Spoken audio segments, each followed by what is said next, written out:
Welcome back to Bolo a Passion. My name is Karen, and we are back to talk about this Community Shield game.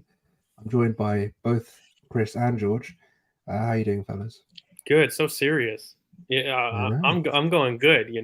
I'm looking forward to the game. I don't know. Broadly for me, I feel like I learn the most in these games, and like it's probably really selfish. Like, I mean, we can maybe talk about the impact of what this game will mean and stuff. But for me personally, I just feel like these two managers teach us so much about the game, and they make no mistake about it. I think no matter what circumstance, it could be a preseason game without a trophy on the line. These two managers will front, as it being a very important occasion. I don't think Pep and Mikel, when they face each other, know how to take it lightly, in quotes. So I'm excited. I think it'll be a very competitive game, and I think that it sets a huge tone. I'm sure we'll get into what it should mean in the future, but I really think that this sets a huge marker for the title race. We kind of mentioned a little bit in the last video, but um, I'll let you prompt the questions. But I really think this is important, mate. Like, what we go with says a lot. Chris? Well, Chris is bugging out. For me, this is three things. One is the main thing for me, as George mentioned. It sets a precedent for the season. The second thing is quite clear. It helps us try to formulate a plan against City for the season coming up. I think that's the main thing we struggled with, especially away from home. That away performance, we just left too many spaces open, and it hurt us at the end of the day. And thirdly, it sends a message to everyone else. If we come out here, we come strong, and we show that we can go toe to toe with City, it sets a precedent for everyone else to go into the season. And I think that's the main thing, because honestly, as a fun day out, it's going to be great. There's a lot of people going. I'm going to the game, but at the end of the day, it is let's just say what it is. It's a preseason friendly to me. It's not going to have a massive implication on the season. For me, this is to make sure that we can try and go toe to toe with City. That's the most important thing, and the performance is important. Obviously, you need the win. I think that would set a good standard for the season going in. But like the main thing for me is the plans and making sure that we can get things together for the start of the season. You know what, mate? I'll be honest. I'm placing a lot more emphasis. Like, obviously, it's not exaggerative, and like, you're not going to go like, listen, if you lose the game, the season's done, the title race is done. Like, it's not on that level. But I would say this is probably one of the best platforms to win because there aren't points on the line. And I must admit, when you're beating a team like City who go for the treble and kind of the perfection, you can't lose 6 points against your rivals in this type of scenario. When you're facing this type of beast in the long run, it's not logical to just bank off those 6 points, And I think if you're able to be a little bit more consistent against your rivals, then sometimes it can work. But fundamentally, I think it's a huge issue giving up 6 points to your title challengers consistently. And so for me, anytime that we face them is going to be a major point for this team mentally. And I do believe that, that kind of mental bridge, getting over this team and recognizing to draw blood is a significant mental step that we've got to do to kind of claim our rights as favorites for the title. Like, I felt all of last season, we punched above weight in everything that we did. And if we're going to sit there as legitimate challengers, for example, every person has to beat their best challenger at some point. And again, I don't think that this is the only game to do it. I'm not putting that kind of pressure, but I am saying every time we face them, it would be nice to beat them at some point. And I think drawing every single one of our games is not the same. Like, I do believe that we need a win against City. We haven't had one significantly since the 2015 Cazorla performance, and I'm tired of referencing that. Like, I think it's time for us to actually compete and be the favorites that we demand the team to be. They're at the level, they've got the squad to do it, and I don't believe that, Manchester City, I'm sure we'll talk about it in general, if they lose Bernardo Silva, and it still is an if, to be fair, but if they do, they are significantly weaker to the point of I don't look at these squads as significantly different. And I'm tired of approaching a season of being an underdog compared to them. Like, this squad is, of course, more expensive than Pep. And that comes not just from a buying perspective, but it comes from the quality and value of our players. We have coached them to the point of being more, in theory, in the market. But at the very least, we've got quality to compete with them. So why not expect a win? And if you look at the history of our Community Shield, I can't remember the last time that we've lost a Community Shield. So from that aspect, we've got a brilliant record there. And beyond going into the season like that, I just think it's going to be a huge thing for this Arsenal team, who are so young, by the way. If you're talking about experience, if you're not going to draw blood against this behemoth, this kind of huge treble winning side, it's going to weigh on you. Like, I don't really place a lot of stock into the Jesus interview, by the way, that they got scared in the title run in. Like, I think that was a little bit of kind of post hoc analysis by him. But one thing I do believe is that we've got the experience now of a run in. We need the experience of beating a big giant. And guys, we've got to come to expect this. Like, when we're in the Champions League, that's going to be the expectation. Like, when we start talking about winning those big titles and stuff, we can't go into the game assuming we're underdogs constantly. When you face Bayern, Madrid, of course, you acknowledge the strengths of those teams. Of course, you acknowledge their potential. But I'm really tired of us approaching games as underdogs. I want us to approach games as favorites. And so, anyways, I guess this long-winded rant will end because I just feel like we need to expect these things of the team. And so I'm looking for a very strong performance. Chris, why are you wearing goggles? Well, I'm just not, am I? But yeah, on the game, I think, it would be good to beat them. We do have a great Community Shield record. We do beat them, well, we do play well against them outside of the Premier League. Like, we beat them the last time in the FA Cup, and the FA Cup before that we beat them, and the Community Shield. So we do well against them outside of the Premier League, but the Premier League is where it will count. And this game is probably the most important, well, apart from April last year, the most important game versus City.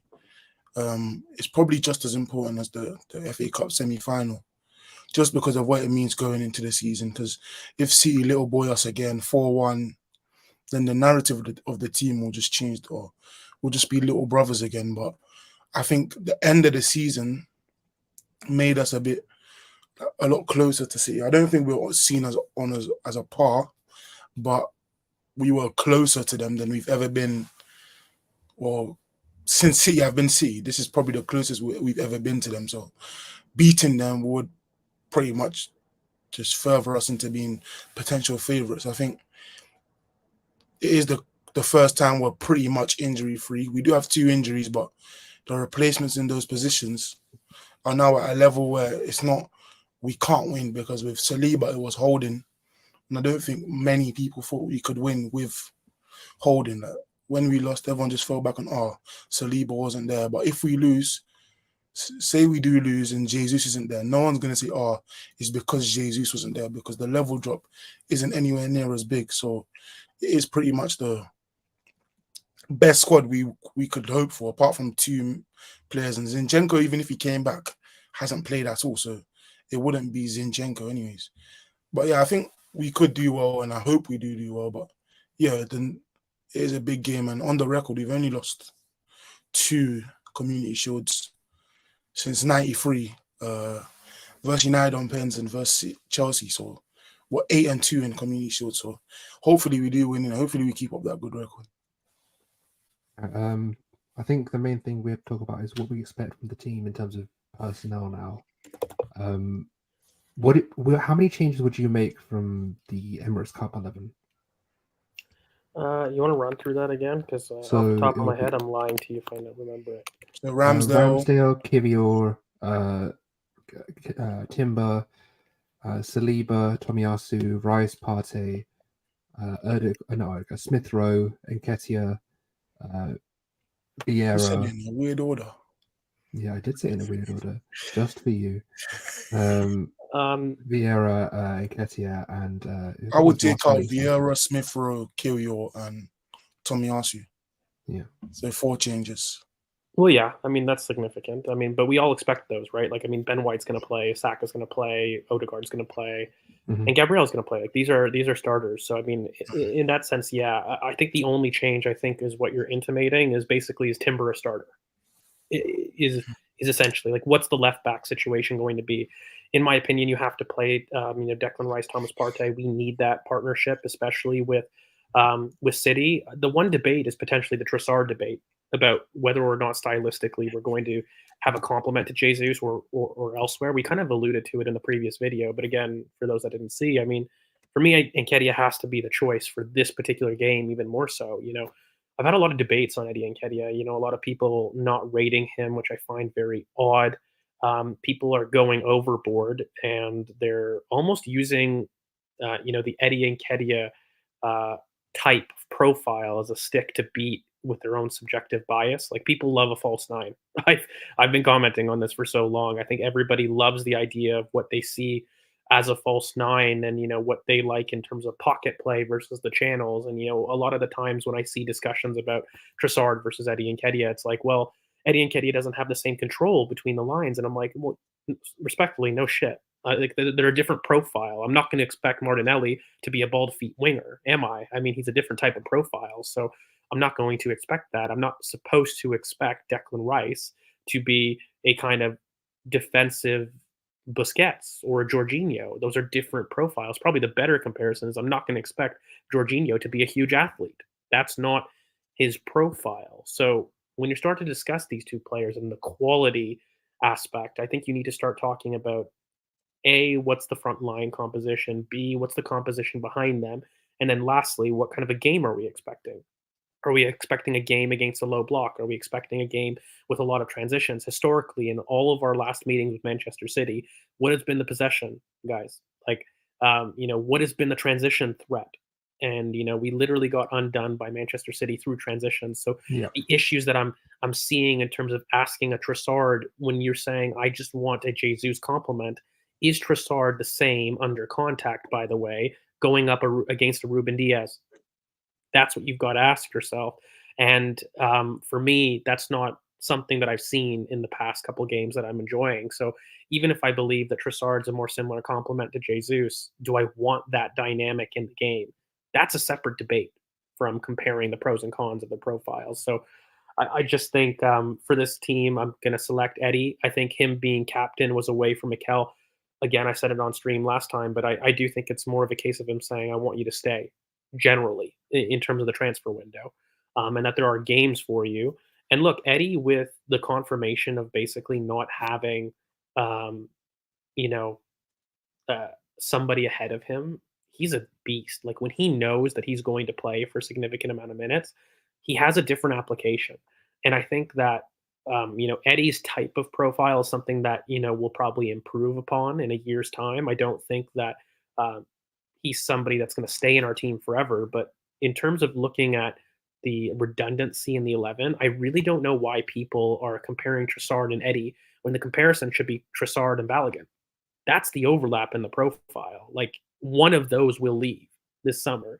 And I don't understand why the debate has suddenly become sell Eddie, keep Trossard, buy a Kudos, buy another versatile attacker. Whatever you believe, why is Eddie the one that's leaving when the redundancy in profile is Balogun and Trossard? Those are both false nines. We have enough false nines. We have Gabriel Jesus. Like, we have enough people to compete as a false nine. Why are you getting rid of the one channel runner who offers a variety in profile, even if he's not somebody that you believe is the solution long term? Because I'm not understanding the logic that I'm seeing online personally. I don't know what you guys think. For me, I think the main thing with Eddie is the ability as an outlet to run past lines. I think we saw, not from last season before, that West Ham performance. We were trying to chase top four. His ability to hold up and fight Declan Rice in that moment. Funny enough, they're both here now. But the main thing is his ability to hold up play, run the channels, run as an outlet. And if we are going to be boxed in possession wise, I don't think we will. I think in the last two performances, I think one at the Emirates, we actually dominated possession for large parts of that game. The second one, I think Guardiola realized that we could exploit spaces in between the lines and get De Bruyne in positions to really release Haaland. But this isn't really going to be in terms of a 60-40, 70-30 key people session. It's going to be a knockout, drag out sort of brawl. It's not going to be a we're going to just keep the ball and wear you down. That's not what this game will be. So in that case, it's going to have to be, you're going to need to keep the spaces short. Don't allow De Bruyne space to turn in and swivel, and then get Haaland in behind. These are the kinds of problems you're going to have to talk, and that's why for me, Rice and Partey have to start. But in terms of the other side, Eddie has to start, because when you're playing that kind of game, you need your own transition threat, and that's what Eddie provides you. He allows you he can come short, but he can also stretch the lines, and he can run in behind as well. So yeah, I'm more than happy with Eddie starting. I think for me, the lineup is Ramsdale, Timber, Gabriel Saliba, White, Rice and Partey, Erdegaard, and Martinelli, Nketiah, and Saka. I think that's my lineup. Chris, any changes from that? No, I don't think I'd really change. Wait, let me be honest. I think Nketiah does start. Well, I hope Nketiah does start. I'm not sure Arteta mixes it up as he always does versus City, really. He doesn't usually go for what we'd predict. I don't think we've ever gotten a predicted lineup right for Arteta versus City. So yeah, I'd go for Nketiah, Martinelli, Saka, and then the Rice, Partey, Erdegaard, and yeah, I'd agree with you. The same 11, really. Would you, George? Yeah, no, 100%. I mean, I kind of went on a rant for it for a while, so I mean, that's a justification for it. In terms of what I expect from Manchester City, by the way, is I kind of expect to see Kovacic deployed in a different role. I haven't really seen City in preseason enough to really comment whether or not, but I know when he was signed, for me, a lot of people assumed that was just the Gundogan replacement. I mean, sure, in name, but he's not going to play the same role that Gundogan played. And I'm just interested to see how he's going to use him. I just have this theory that, he's going to almost, in my sense, kind of keep him and build up a little bit more and ask him to transition from the middle third to the final third, and that's it. I don't think he'll be asked to do late man runs. I'm really looking to see whether or not Foden is going to be the replacement for Riyad Mahrez. Like, what are they going to do on the right wing there? Or is he going to trust Cole Palmer? And we all know that he won't do that long term. So I want to see what the solution is there, because I think on the right-hand side is where they are weak, and I'm really looking at Martinelli to attack that, essentially, coming down to it, because who also would be the right-sided defender? Like, do they use Cancelo at this point? Is, Walker so close to leaving that he's not going to be used? I think that there is a weakness on Manchester City's right-hand side. And I think, ironically, our left-hand side is the most in flux from our perspective as well. Like, that is where the matchup will be lost for me. I think both teams, ironically, have question marks on that side of the pitch. For us, the left-hand side, how will Timber work converting in terms of how Rice will connect with Martinelli, which were early signs of it being really productive. Of course it would be. They're smart footballers. But I just think that, Timber, I hope, has learned a little bit more about coming into midfield. I hated Declan Rice being pulled wide. I don't want to see that in this game. That's one thing I want to see from us in terms of making sure that Declan Rice is more central to proceedings. And I'm hoping that with Gabriel and more first-teamers behind him, which is Timber kind of being the new addition down that side, I hope that we see less 2-4s and more of a 3-2 build-up, I'll be honest. And then, I'm looking forward to see what City do down that right-hand side. Is Bernardo Silva going to be playing with everything? Like, I'm really interested. Him and Walker have started both their preseason games versus Bayern and Atletico. Ake came off injured in one of them, so I'm not sure he plays because he didn't play the last one. But I'd assume Walker starts because the other option is Cancelo, and he's not really in the good books either, is he? So I'm not sure. I think it's between Walker and Cancelo. It's a question mark, mate. Like, it's one of my questions for Pep. Like, I don't know what he does on the right-hand side, period. Because even if one of them stays, right, if Cancelo doesn't go to Barcelona, and of course Walker doesn't go to Bayern Munich, which is possible, but like, there's two players there that don't want to be there. Like, what's going to be the long-term solution from a right back perspective? And I don't think Rico Lewis is going to be doing it. I don't think I see anybody in their academy. So I think like Pep is going to be looking for a right back. And one person that I'm looking at, by the way, is this enough to happen in the league? But I wonder, is Kimmich going to be somebody that he looks at in the last dying embers of the window, especially with Bernardo Silva potentially going? Is he going to Kimmich? Because it kills two birds with one stone in terms of providing an option for him in midfield. Do you think but also he swaps or puts the big money down. Walker for Kimmich. Well, I think they're separate deals. Like I think they end up swaps are notoriously hard in football, so I think they're separate deals. But it will be a swap for all intents and purposes. Like I just have this feeling because Tuchel doesn't like that type of six, and there's weird tension there. I just see Pep looking at that as like an experienced option for City to do, and killing again 2 birds with 1 stone. But maybe I'll throw this back to you guys, which is big games. Is Rice Partey the pivot? I'm assuming that's really the question. Yes. Space-wise, we have to, just because it's just spatially and positionally we have to, because if you play, for example, Rice, Havertz, and Ødegaard, we don't have the functionality. We don't have the synchronicity in our transition moments. We don't have the ability to say, okay, we know that Havertz and Rice can both go into that 4-1-4-1 or 4-5-1, whichever one you call it, that block with at a correct rate, and that's where it goes to. That's where it goes to back to the United game, because when Havertz didn't drop in time, Mount found space, and if that happens against City, that's Kevin De Bruyne straight. You can't really do that. So for me, Rice and Partey have to start, and then, I mean, personally, I still want the 3-4-3. I still think that's the way to go. Yeah, but now. they can start doing that, like 3-4-3. They can still. Operate. Basically just Timber from inverted from left back, and then right at the Partey at the 8 and Rice the 6. Of course, you can do that. I think that's the ideal for me, because I think you're covering the central zones very, very well and forcing them down wide, and then you have 2 channel defenders in White and Gabriel, which do very well. If he does, then he does, but we'll have to see. I think that's if he can say to himself, if he's comfortable enough to go, okay, I know Havertz will drop into that 4-4-1-4-1 block.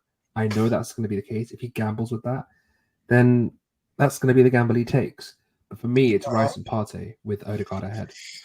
I wouldn't risk the transition control. I think the one thing you have to do versus this team, especially considering what they did to us at their ground, where they, even though their build-up was obviously very deep and they made us press a lot higher up the pitch, but they didn't piece us together 20 pass moves or something like that.